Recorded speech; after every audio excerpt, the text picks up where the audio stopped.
This is Kel Wepperson, book author and team owner of Paranormal Investigations of Oklahoma. You are now listening to Ghosts in the Valley podcast.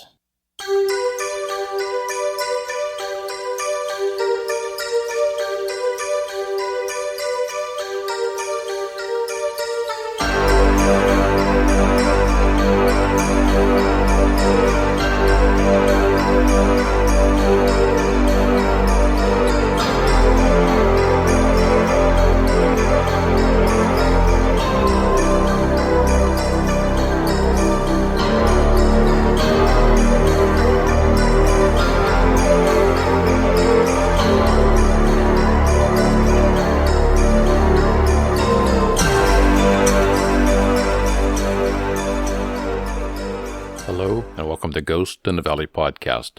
I'm your host, Al Cooley. Today I have a return guest, E. Holmes. E. Holmes has a brand new book out called Rise of the Coven, Book 8 in the Gateway series, and I'll be right back with my conversation with E. Holmes right after these brief messages. This is Weird on the Rocks, a podcast that explores the weird, unusual, strange, and unexplained, all while getting our drink on. Join me every other Monday as I share a different cocktail and discuss true crime, paranormal stories, unexplained phenomena, conspiracy theories, and much more. Find Weird on the Rocks on social media, the website weirdontheRocks.weebly.com, and listen on all of your favorite podcast apps. And don't forget to cheers and stay weird. Today I'm excited to have back on the show one of my favorite authors, E. Holmes. Welcome back, Emily. It's been almost a year, since you've been on last year. It's hard to believe.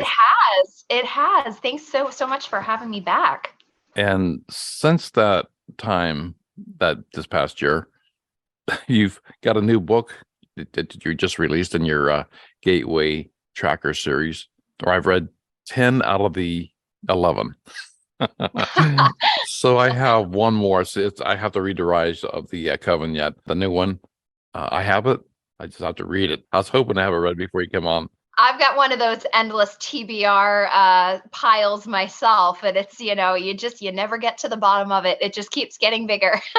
Yeah, because last time you were on the show, I think I told you I was writing my first novel. Finally finished, so now it's off to getting it edited and going from there. Awesome. Yeah, that's been keeping me busy too. I didn't know it was going to be so hard, because when you're writing in past, what I'm writing took place in 1967 through 1971.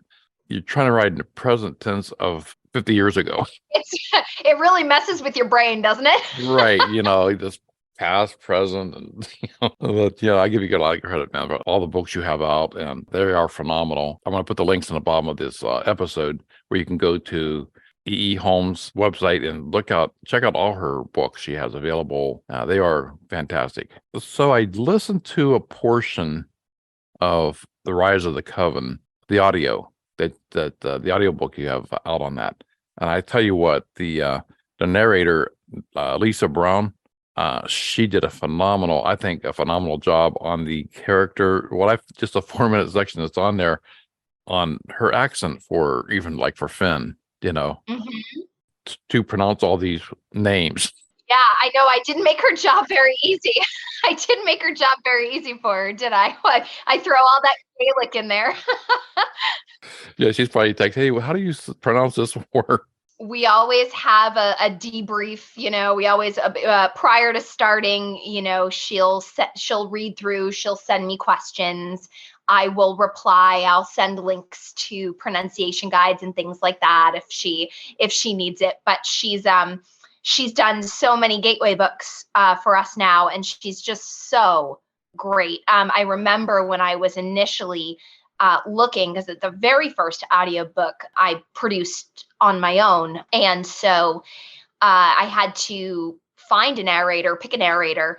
And that was one of the probably the most fun part of the process, was listening to all the auditions of the narrators and trying to hear who to me felt like the best fit for the characters. And of course the accents are crucial. We've all been subjected to, whether it's live performances or audiobooks or, wherever, we've all been subjected to bad badly done accents, and it's so distracting, and it can be really can kind of take away from your enjoyment, kind of take you out of the moment, of what you're listening to, and it stops you from getting lost in it the way that you would want to be. So she's just so wonderful. I just love her. I hope she can always do all the Gateway books. Has she done all of them so far? She has done all except for, so like I said, I produced the first book, Spirit Legacy, the original first book of the Gateway trilogy, with her. And then I was offered a traditional publishing audio contract after that. And so the second two books in the trilogy were actually narrated by somebody else. But she has since done all of the Trackers books. So by and large, if you're going to listen to Gateway books, you're going to get Lisa, and it's a treat. Yeah, because sometimes, like you see, you can get lost in the audio. My wife and I did a road trip a few years ago, and we picked up some audiobooks to listen to on our vacation, and we turned one off because I couldn't stand the narrator's voice. Yes. I can't explain it. It was just, it didn't work for you. It just didn't work for you. Because sometimes it makes a big difference on, like you say, the pronouncing the names just right, and that can throw you off, or the accent, like you said, Yeah. I think she did a great job. Yeah, she's wonderful. Definitely recommend her for sure. Now, for my listeners, Emily, can you take us through some of the characters in the Gateway series? I mean, because when you add a character, do you feel like you have to take a character away so you don't have too many characters? I get what you're saying. It's tricky because if you're going to have lots of adventures out and about, as my characters do, if you start to tack too many people onto your core group, it can get cumbersome. I mean, there are actually moments as a writer where you're writing a scene and you're like, oh shoot, I forgot so-and-so was there. Like, now I got to work them into the dialogue, and you go back and have to rework it like 50 times. So it can be tricky. What I really try to do is, kind of stick to my core. If I've got what I think of as my core 5, right? I've got Jess, Hannah, Milo, Finn, and Savvy. I think of as kind of my core group. But of course, there are offshoots of that. There are other characters that are regular characters that come in and out. Hannah has a significant other, Kiernan. He's kind of starting to get woven into the story a bit more. It just kind of depends. It depends on what part of the story I'm trying to tell. But I have so many secondary characters that I love to bring back into things. It's just, sometimes it's clear that I can't take everybody along for the whole ride. It gets too cumbersome, right? It becomes a clown car of a book, right? Like trying to write these scenes, and you've got like 24 people present. It's just like, you can't do it. So you kind of have to pick and choose where certain characters pop up again. But in a way, that's kind of nice too, because I know that a lot of these other secondary characters like Fiona, for example, characters like Tia, characters who aren't necessarily central to the action, but are these periphery characters that people have interacted enough that they miss them when they're not there. So I really just try to find ways to have those characters pop in and out where I can. Just so, it's like I haven't forgotten about them, but they're not central to this particular storyline. I don't like them to just kind of disappear. But at the same time, like I said, it turns into a clown car situation if you try to take everybody along for the whole adventure every time. Can you take my listeners through between the Great Gateway, what do you call it, the Gateway trilogy, and the Gateway Trackers? Right. There are 3 books in the trilogy, and I'm working on the 9th right now. Right. There's 8 right now released through the Trackers.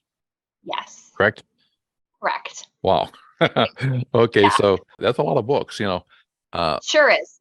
So can you take, in a nutshell, can you tell my listeners what it's all about from 1 through 11? Sure. As you know, and unfortunately, writers, we have to do this frequently. You write 100,000-word book, and then they say, "Okay, great. Now explain it to us in 5 sentences." And your brain just like you're like, "I can write 100,000 words, but if you want me to write 100 words, summarizing it, my brain breaks, right? Like I can't." It's too hard, right? But basically, the original Gateway trilogy is about a young woman, Jess Ballard. She's on the precipice of kind of starting her independent life, going off to college. She has a tragedy in the unexplained death of her mother, and that tragedy sets off a series of events in her life that lead her to come to realize that she can see ghosts.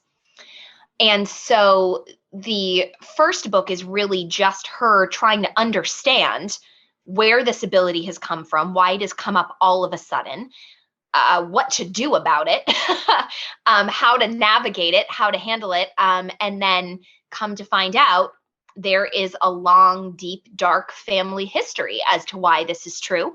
Why this is an ability that she has, and it is her legacy, her family legacy, hence the title of the book, right? Spirit Legacy.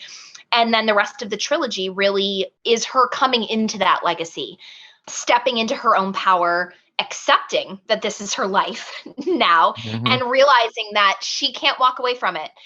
And she has a responsibility to the spirits that she can see, to the spirits that come to her for help.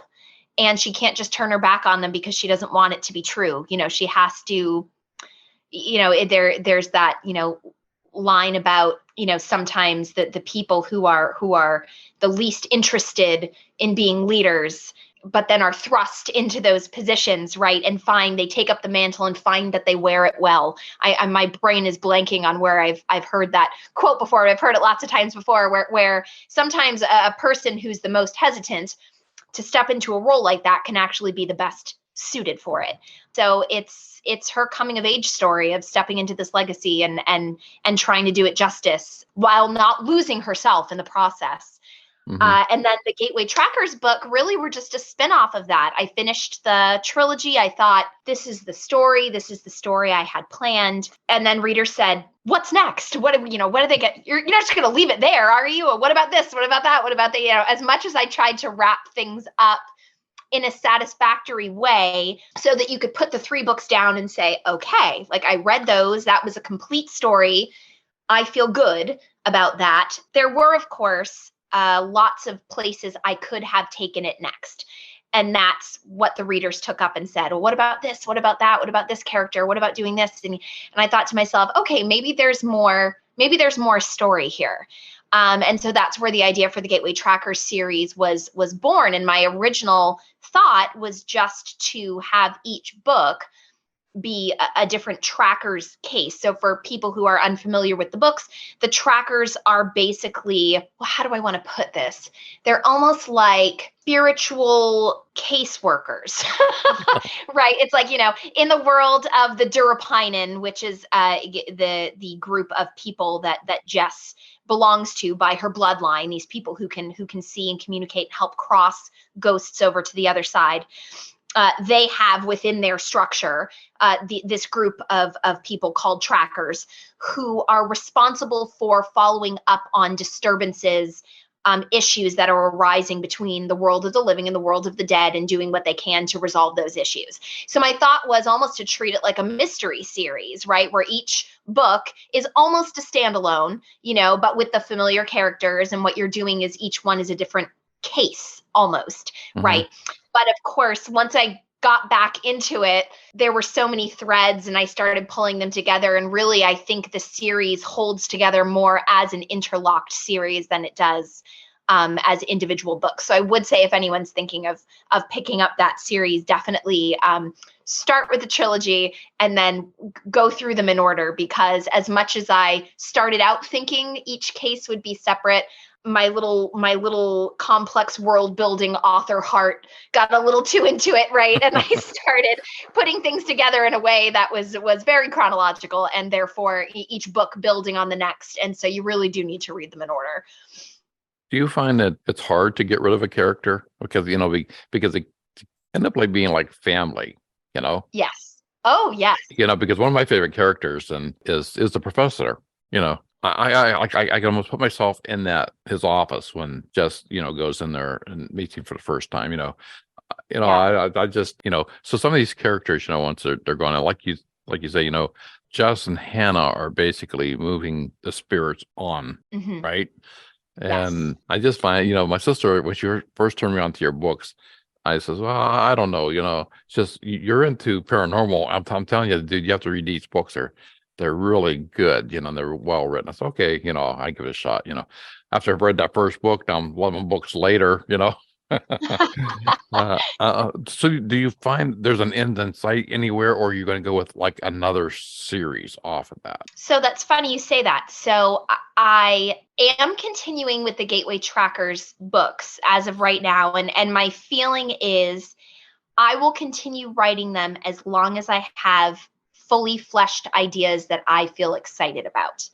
I don't want to write the series beyond that, because I think authors get into that trap sometimes where they kind of run out of road with a series, and then the books go down in quality. The storylines aren't as good. They get repetitive, and I don't want that to happen. I love these characters too much. I don't want to, run them into the ground, as it were. So I will be continuing to, write Trackers books. As I said, I just released one, and I am on the back third of one now that I'm trying to get through the draft of by the end of the month.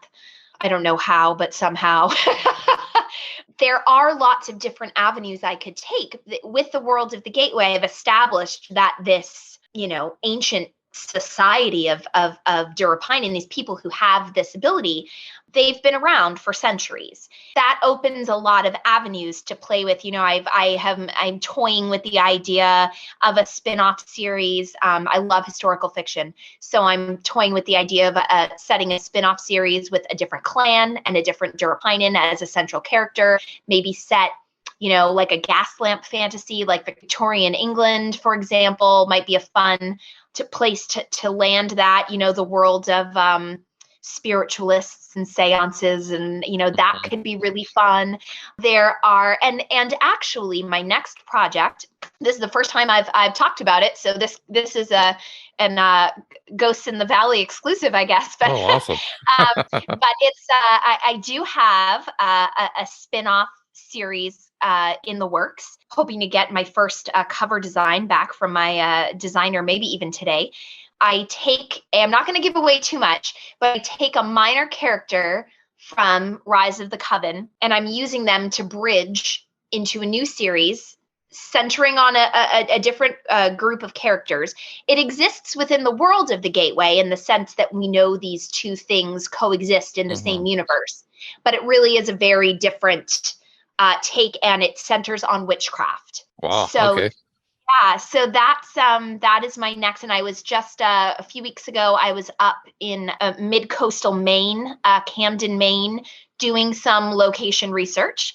And I'm really looking forward to kind of embarking on starting to build this related but somewhat separate worlds. They're tangential to each other. I'm toying with the idea in the future, once things get going, of maybe having some fun crossover, having Gateway characters kind of show up, that'd be cool. Yeah, but it's fun. There's a little bit of an Easter egg in the opening of this new series, which will connect the two together.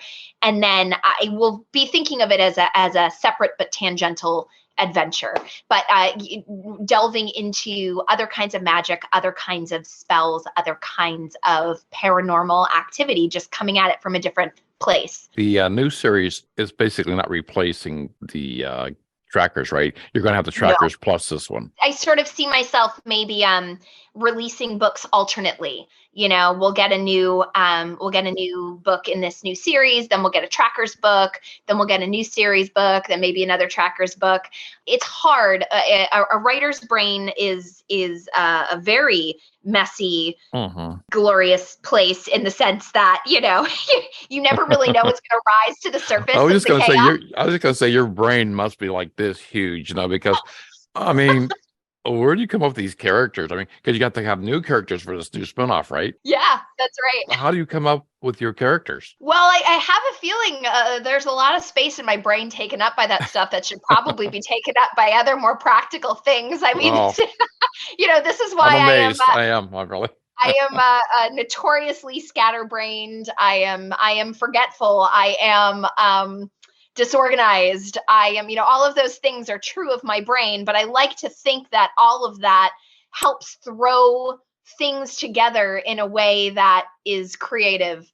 It's messy, but it's creative. And I think as long as I can keep pulling ideas out of the out of the chaos, I'll be all right. Now, do you find a certain time that you do write any time better than another? Sure. Yeah. Well, yeah. I mean, at this point, I'm sort of a slave to my kids' school schedule. I've got a second grader and a fifth grader, so I write when they're not home. Is mostly what happens.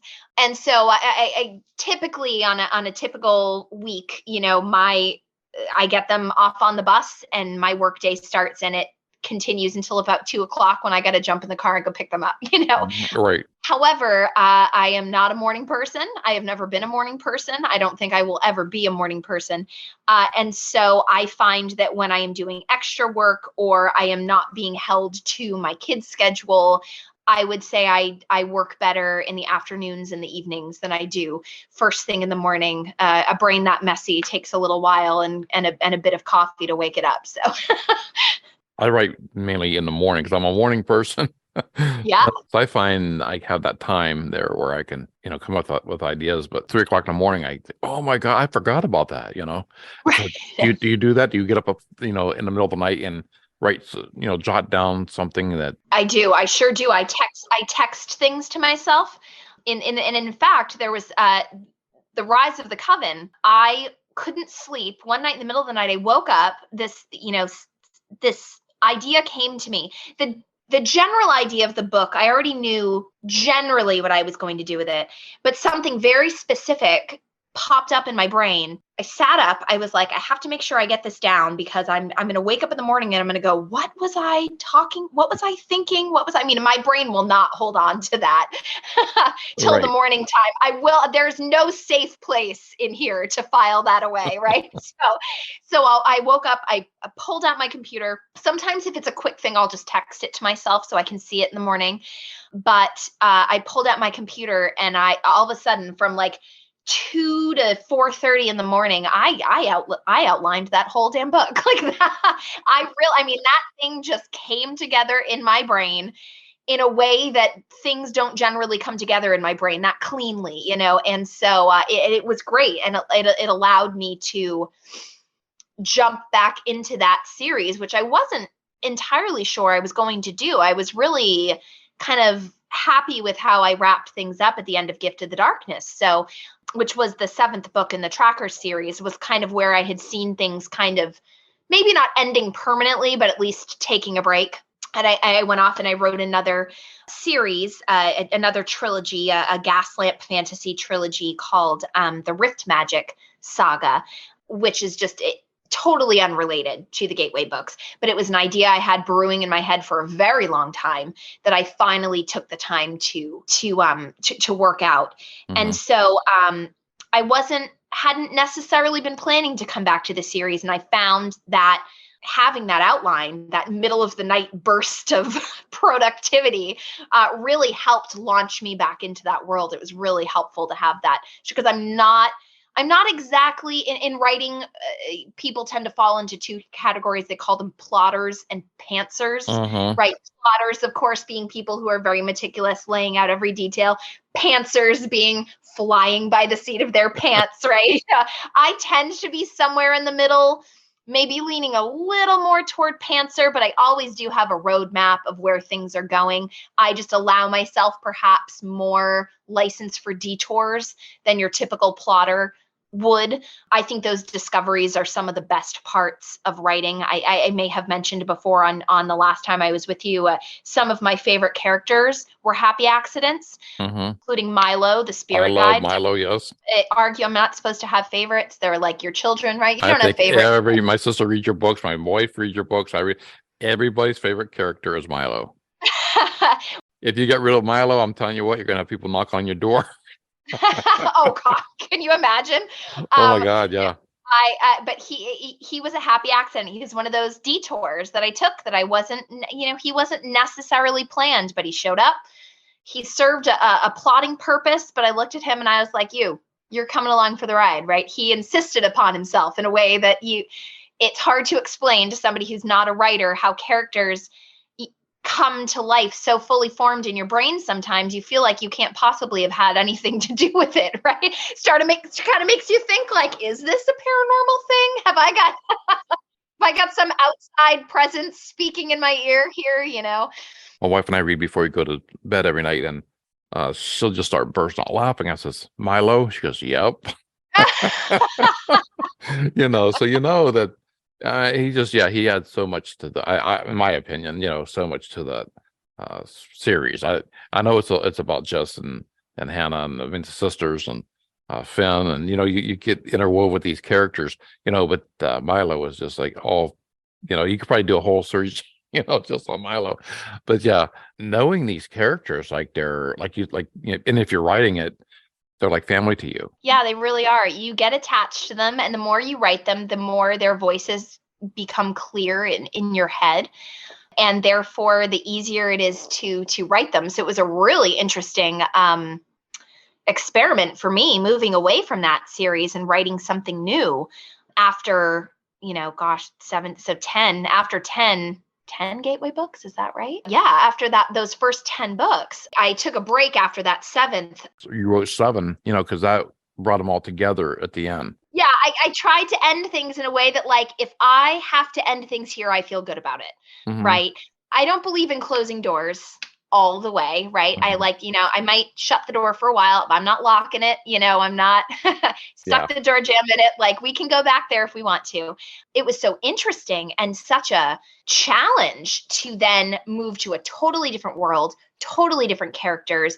I moved from writing in the first person to writing in the third person. Mm-hmm. I moved from, all of the Trackers books, all of the Gateway books are told from Jess's first person point of view. The Rift Magic books I had, the first one has 4 different narrators interwoven together. And so writing from that perspective, just a totally different narrative structure it was mean. It was very mean to myself. I should have eased into it with a little more narrative similarity, maybe gone easy on myself. But the truth was, that was the right structure for that project. And it was a great exercise for me as a writer to really expand the narrative structures that I was comfortable working with. And now I'm not afraid to dive back into that, which is nice. In the first interview, that your father used to bring home like legal pads and stuff that you could write on, and you would start your own little books with your blank books. I'm thinking, were your parents supportive, and they have any idea that you had this knack for wanting to be a writer? I mean, even at a young age. Yes. Yeah. Oh, they could definitely tell I had a passion for it. They always, my parents are just, they're great. They've always supported my passions. I actually went to school for theater, not for writing. Although the two, as far as character building goes, as far as I'm concerned, the two work really well hand in hand. By approaching character writing the way that I would approach character building from an actor perspective, I like to think helps me create more complete characters that hopefully come to life on the page as much as they would on a stage. But my parents have always been so supportive of my various creative endeavors. They're great. My dad is he's the first one to pre-order each new book. He's one of the first people to have it read, and it gets downloaded and it's great. That's good that they're so supportive like that. Yeah, it's always been, it's been great. Of course they want me to it's scary when your kid tells you, "Oh, I'm going to be an actor. I'm going to be a writer." You're like, "Oh God," But like I said, they've always been so wonderful, and I've been really, really fortunate, really lucky, because you can really throw yourself into creative pursuits if you feel like you've got people behind you to back you up and support you. Well, I'm going to take a short little break here, and I'll be right back with the rest of my conversation with E.E. Holmes right after these brief messages. Are you looking for a new book to read? Check out my newest book, An Awakening by Wendy M. Cope, last name spelled K-O-K. Basically, it's a story of good versus evil, and these things slowly start taking over the residents of this small northern town of Neillsville, Wisconsin, and I would love it if you would read it. My books are available on Barnes & Noble, Amazon, Book Baby Bookshop, everywhere really, and you can find me at wendymcopeauthor.com. Okay, welcome back. Welcome back, Emily. Thank you for coming on and sharing your stories and your knowledge of writing. Really, I mean, you got so much history under your belt with Gateway and all your other books, really. Again, I'm going to encourage my listeners to go down to the bottom of this episode, click on the links, and go check out everything that E.E. Holmes has to offer. Getting back to your writing process, use like a notebook, computer, tablet, or I mean, like in the middle of the night, you just jot things on a piece of paper, posting notes. I mean, what's your process? Yeah, it is a little bit, I mean, it can be chaotic when you're coming up with ideas on the fly. I am a chronic buyer of notebooks. I do enjoy having lots of notebooks available to me. I don't write a lot by hand, but I do enjoy it. I always make sure I have something with me that I can jot something down if I need to. A lot of times that just winds up being my phone, right? Either the Notes app or, texting something to myself or emailing something to myself. But I utilize notebooks when I am drafting, like actually sitting down to write the book. I do have a writing software I use called Novler, Novlr. I enjoy it. It's online. It backs up everything automatically to your device and to the cloud. So everything's constantly being backed up, which is really nice. It allows you it's got some great drag and drop features with your chapters, having each chapter almost be like a separate document that you can go into, you can edit, you can rename, you can reorder them if you decide. That came in really useful for the Rift Magic books, because I was dealing with 4 different perspectives, 4 different narrators, and I wasn't always entirely sure which part of the story I wanted to tell in which order. And this allowed me to kind of drag and drop chapters into different orders and let me test out that structure and see how it worked for, furthering the story. It allows me to export the chapters individually, which is great because that tends to be when I'm working through my editing process and moving stuff from Novler to Vellum, which is the program I use for formatting. It's helpful to be able to do that one chapter at a time instead of with one massive Word document, So that's typically what I will do. I'll draft in Novler and then I'll export chapter by chapter to Vellum. You publish yourself, or do you go to a publishing house? Yeah, so I am independently published. I'm an indie author. I do independently publish my books. I do have traditional publishing contracts for most of my audiobooks. And I also do have an agent. I think it's a good thing for authors to have as many irons in the fire as possible. Independent publishing is one end of the pool. Traditional publishing is the other end. I'm kind of working on getting a foot in both right now, because it's like anything else, right? Diversifying your streams of income and all those kinds of things. You don't want to have all your eggs in one basket, but yes, I am. All of my books thus far have been independently published. You said before that I think your husband helped you out a lot on marketing part. Oh yes. Oh, he is just this is a 2-man show over here. I am writing the books, but a lot of the things that authors are not good at, like marketing and self-promotion and, a lot of the back end nitty-gritty stuff, that's the stuff he's good at. This is why we work well together as a couple, right? The left brain and the right brain, He has been absolutely invaluable in helping me. He's really the one who said to me, this isn't just a bucket list thing. He's like, you should be doing this all the time. He's the one who said, we can turn this into a business. We can turn this into your full-time job. Mm-hmm. And it was really, I of course wanted to write books and have the books that I wrote up on my bookshelf and be able to look at them and be like, I did it, right? That. And he was the one who said, no, he was like, you can do a lot more than that. And it was him. He pushed me. He really believed in me. It's hard to it's hard to say to yourself, I'm good at this. I can do this. I can make this my job, right? Uh-huh. There's a lot of imposter syndrome involved with, even 15 books later, I'm still, I'll still sit there at my computer some days and say, this is it. I cannot write books. I 14 books is the number of books I had in me.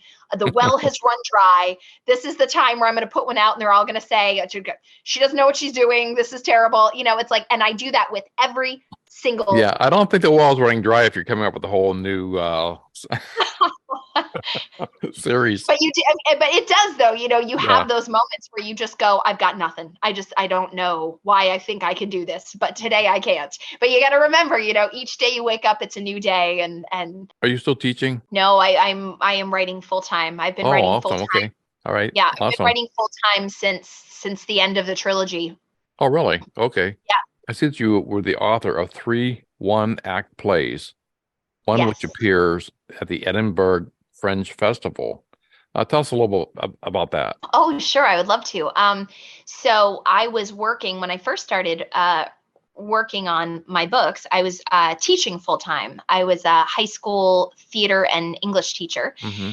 Sometimes I would write one-act plays for my students. As I said, the theater and the writing, they always went very much hand in hand. My senior thesis project in college was a one-act play that I wrote. It was an adaptation of a Shakespeare play, which I then turned around and performed with my students and took to the Massachusetts High School Drama Guild Festival. We got to the semifinals with that piece. So I oftentimes would combine writing and theater together, my two big loves, And so our theater program, our high school theater program, was nominated to apply to be a part of the American High School Theater Festival at the Edinburgh Fringe.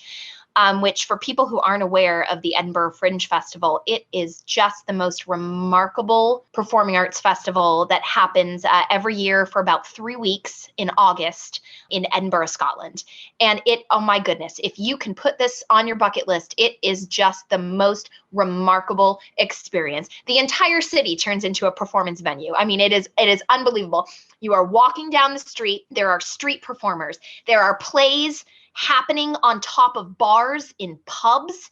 There are flats where they've turned their living rooms into experimental theater spaces. I saw a play take place at a public pool. Oh, awesome. I mean, it's remarkable. There's so many things. So many of them are free, which is wonderful because the city itself to stay there and be there is expensive during that time. So to have the tickets to individual things not be expensive is really nice. But you could literally from dawn until 2:00 in the morning, you could be at a performance. You could see 50 different performances. I mean, it's just incredible. And so, yes, I wrote a children's play called Pandora's Book about a little girl who walks into a magical bookshop and is told not to touch this particular book. And so, of course, when you tell a kid not to touch something, that is, of course, the one thing they will touch. And Right. she opens the book and all of the stories escape. And so she has to basically go into each story, become a part of each story, and live through the story in order to get the story back into the book.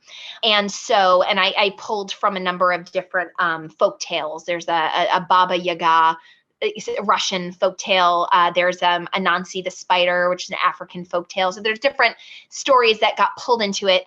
And I took a group of students to the Edinburgh Fringe Festival, and we performed there. And the trip actually started in London. We got to go to the Globe Theatre and see a performance at the Globe Theatre, and do a bunch of. We did a workshop there, and then we took the train up to Edinburgh, and we spent the week working on getting the show ready. And then we had performances, and it was, and anytime we weren't performing, we were all just off seeing as many shows as we possibly could. And it was fabulous. Did you perform as well, or did you kind of direct the? Yeah, I was the director. Yeah, no, I didn't perform. I would have loved to perform. Oh my gosh. Yeah. Yeah, I see a lot of British connections, even all through the gateways. And I read this, that you have a love for British shows. Oh my goodness, yes. What shows are we talking about? Oh my gosh, so many.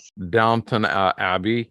Oh, yes. Benny Hill. This one's that we listened to. The Crown. Sherlock Holmes. And Yes. I love Bridge Street. I don't know if you seen that.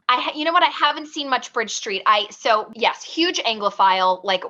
From the time I was a kid, I was watching old episodes of Are You Being Served and The Vicar of Dibley and all of these, Faulty Towers.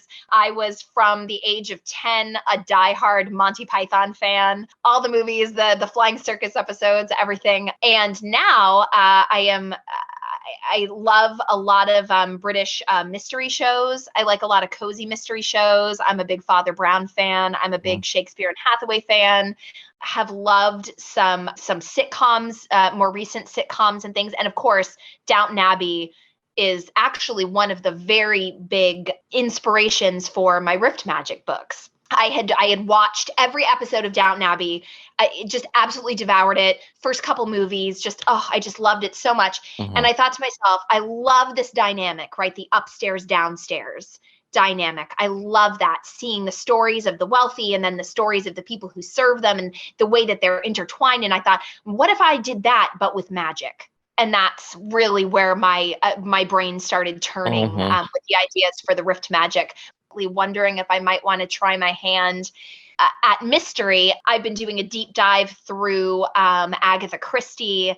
I've been doing a deep dive through, there are some other really fun kind of period mystery series. Oh, what was the other one the Australian one I just read? Of course, I'm not going to be able to think of the name of it, but I've been doing a deep dive through all of these mystery series. The Miss Fisher. Okay. The Fryn Fisher mysteries, those are super fun too. So I've been spending some time kind of in mystery and so Enola Holmes, Sherlock Holmes, all that stuff fits right into that. Oh, I love it. I absolutely love it. How many times have you been to England, Scotland? I have been to Scotland twice. I have been to England 3 times. I have not yet been to Ireland, but it's or Wales. But they're right up there on my list. I come from a very 100% Irish, so I'm very interested to get back there to my roots a little bit. I mean, I think that was part of why I have all of this Gaelic and all of this kind of tied in with the Gateway books too. It's like, that's where my family heritage is from, and so I feel like when I get interested in, British culture, Irish culture, Scottish culture, I really just feel like I'm digging back into my own roots there, which is also really nice for me. I could see you retiring once your kids are grown out of the house. You living in England. Oh God, yeah. Oh yeah. Just get me that little cottage in the Cotswolds. Yeah. Oh yeah. That little cottage in the Cotswolds, one of those little villages where you can get to England, where you can get to London on the train, but it's, you're in the countryside and, it's got a thatch roof and it's got a nice garden and something blossomy climbing up the front, and you'll never see me. There I shall stay. Yeah, that's on my bucket list. I haven't been there yet, but I, just walking down them cobblestone streets of London, I ever since I watched my very first Sherlock Holmes movie, I was like, I want to go there, Oh yeah. And I just got a fascination of London, and not really, I mean the whole country. I mean, the countrysides and the castles and Oh my goodness, yes. It's so beautiful, and it's so, I mean, it's the city of London itself it's so walkable, and there's just so much to see, and it's like stepping back in time. It's just so fascinating. I love it, and I'm so lucky that I have so many British readers. Like it's really it makes me so happy to know that I have readers there who can read my books and say, oh, that they can still enjoy them instead of being like, oh, here's another American trying to pretend they know anything about England. It's like, that's kind of like my biggest fear every time I dive into a new one, is not being able to be an authentic enough voice. But I'm just so in love with the setting, and I'm so in love with so much of it that it's hard for me not to set books there. Do you follow anything with, like, say, the royal family, the crown? What's your take on that? I haven't watched all the seasons of The Crown. I'm not like a huge royalist. Like, I mean, like anybody else, I pay attention to the big headlines, I suppose. So I notice but they really follow that over there. I mean, it's big, big, big time. I mean, you would think that like in our country, if somebody, they're not really running the country anymore. It's they're just, they're paid as an enormous amount of money. But the people love that history of. Oh yeah. I mean, there's it. I mean, it goes back to it's like fairy tale culture, right? The idea of being a princess, of becoming royalty, right? Being plucked from obscurity, and there's a certain amount of like, we all kind of wish it could happen to us, kind of thing. Like you're going to meet this, I mean, my goodness, how many Hallmark movies are there, right? Of lowly governesses and whatnot who fall in love with the rich. I mean, it's like, there's a fairy tale element to it. And I think in America, because we don't have a monarchy here, we tend to latch on to the monarchy that might have been, right? If we hadn't, done that whole Revolutionary War thing. Well, I'm just amazed with the knowledge you have of the British background. I see it in your books. I mentioned the professor. I thought he was in the trilogy, correct? Yes, Professor Pierce. Yeah, Pearson. Yeah, I love that because being a paranormal investigator and following the paranormal, I think you did a great job on linking that in there, with the paranormal. Yes. What his take. And I was just blown away. And I was reading this like, wow, because you hit, I mean, a lot of different areas, and you kind of tie them together. And passing the spirit on. Yeah, there's a lot of research involved. I mean, you can have an interest in something, but if you're not going to take the time to kind of research it thoroughly and properly, it's going to ring false. I made sure I took a lot of time. I mean, I watched every ghost hunting documentary I could get my hands on. I went to local presentations by ghost hunting groups, where they would come to libraries and they would, show their footage. They'd explain what they do. They'd have their equipment there. They'd let you handle it and see how it works.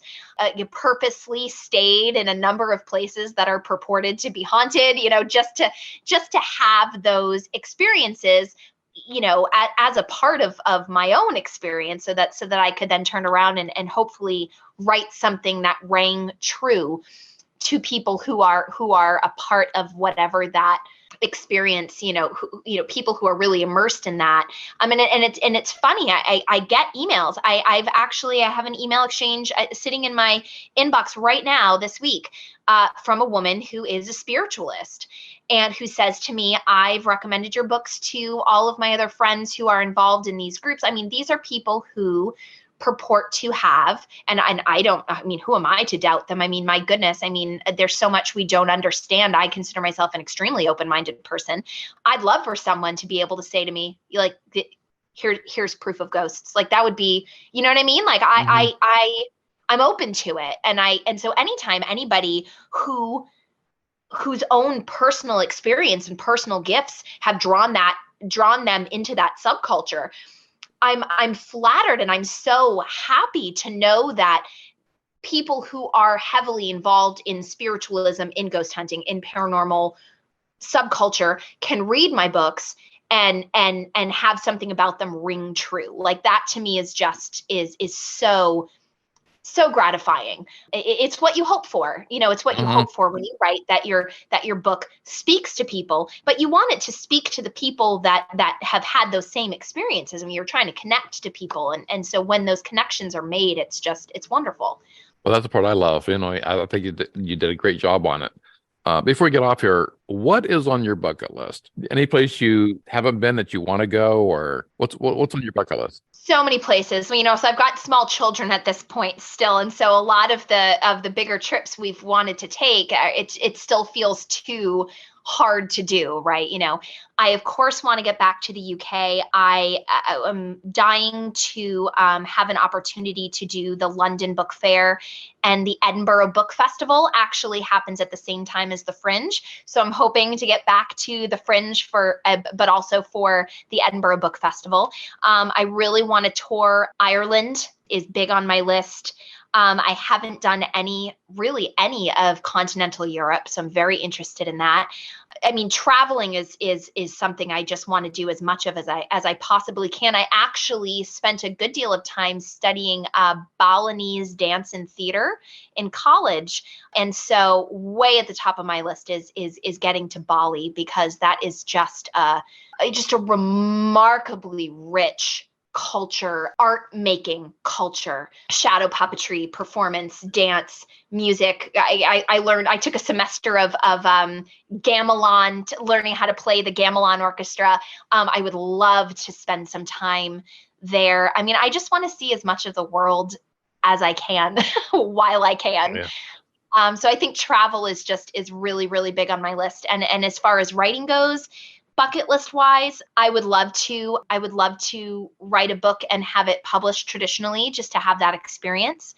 I would love to get something adapted for TV or film. I do have some irons in the fire as far as that goes, but it's a very long process.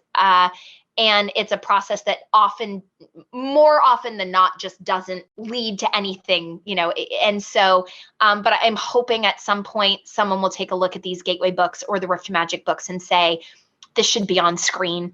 I hear that a lot from readers. And so I hope that somebody on the film or television end of things sees it that way as well. What's your plan for the rest of this year? I mean, you're going to finish, you said you're working on another. I have another Trackers book that will be, it's called The City of the Forgotten. City of the Forgotten. It will be out, I want to say we've set a June. I think it's June. God, now I need to go look. I know it's coming up quick, deadline wise for me. So I will be releasing another Trackers book this summer, and the plan will be toward the end of the year to release the first book in this new spinoff series centered on witchcraft that I was telling you about.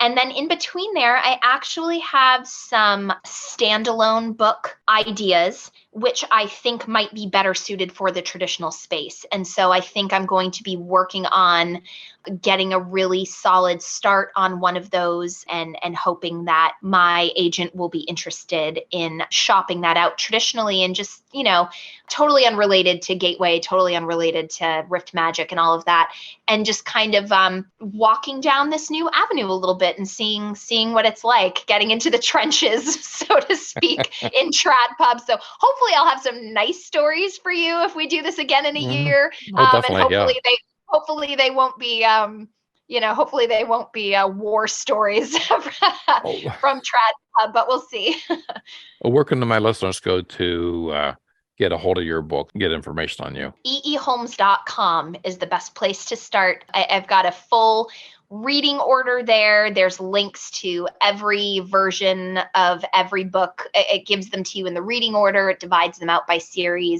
There's a pronunciation guide there. There's links to all of my socials. I'm on author E.E. Holmes. You can find me on Facebook. You can find me on Twitter. I'm not on Twitter that much, but you can find me on Facebook. You can find me on Instagram. I've even ventured into TikTok. You can find me on there. Yeah, come say hi. And I encourage readers to drop me emails. I answer emails from readers myself. And so if anybody has a specific question or anything they want to follow up on, if you email me, I will actually get back to you myself. So well, I look forward to getting the City of the Forgotten, and also I'm going to finish that, the Coven, the Rise of the Coven. Yeah. Thank you for coming on, Emily. Thank you very much for sharing your knowledge of writing and also sharing with us your characters and your massive brain that comes up with these.